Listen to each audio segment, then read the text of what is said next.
Մի անգամ Աստված Հովնան մարգարեին կարգադրեց գնալ Նինվե մեծ քաղաքը։ Նա ուզում էր, որ Հովնանը քարոզեր այնտեղի բնակչությանը եւ հայտներ նրանց, որ իրենց արածները Աստծուն հաճելի չեն։ Դա շատ դժվար է, մտածեց Հովնանը։ Ես չեմ ուզում Նինվե գնալ։ Այդ քաղաքի բնակիչները մեր թշնամիներն են։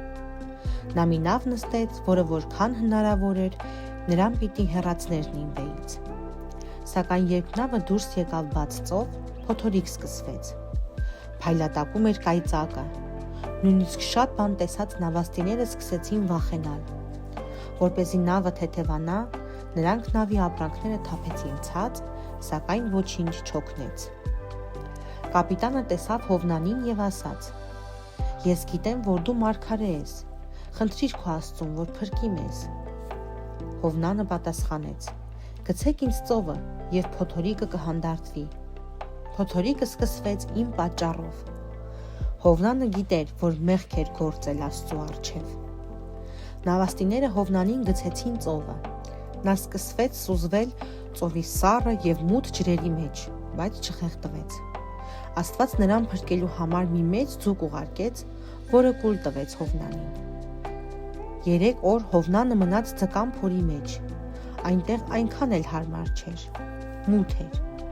եւ շատ վատ հոտ էր գալիս, սակայն Հովնանը երջանիկ էր, որովհետեւ կենդանի էր մնացել։ Հովնանը մտածում էր տեղի ունեցածի մասին։ Նա աղոթքով շնորհակալություն հայտնեց Տիրոջը իր կյանքը պահպանելու համար։ Ներողություն խնդրեց անհնազանդության համար եւ խոստացավ Աստծուն անպայման գնալ Նինվե։ 3 օր անց Աստված այնպես արեց, որ ձուկը մոտեցավ ցամաքին եւ Հովնանը դուրս եկավ ափ։ Այդժամ Աստված կրկնեց իր կարգադրությունը. Հովնան, գնա Նինվե եւ հայտնիր նրա բնակիչներին իմ ասածները։ Այս անգամ Հովնանը հնազանդվեց Աստծուն։ Քաղաքի բնակիչները լսեցին Հովնանին։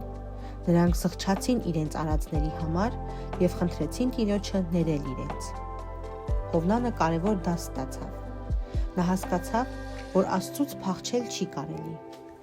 Աստծուն հնազանդվելը գեղեցկացնում է կյանքը։ Հովնանը շնորհակալ էր, որ Աստված ներեց իրեն եւ իր կամքը կատարելու եւս մի հնարավորություն տվեց։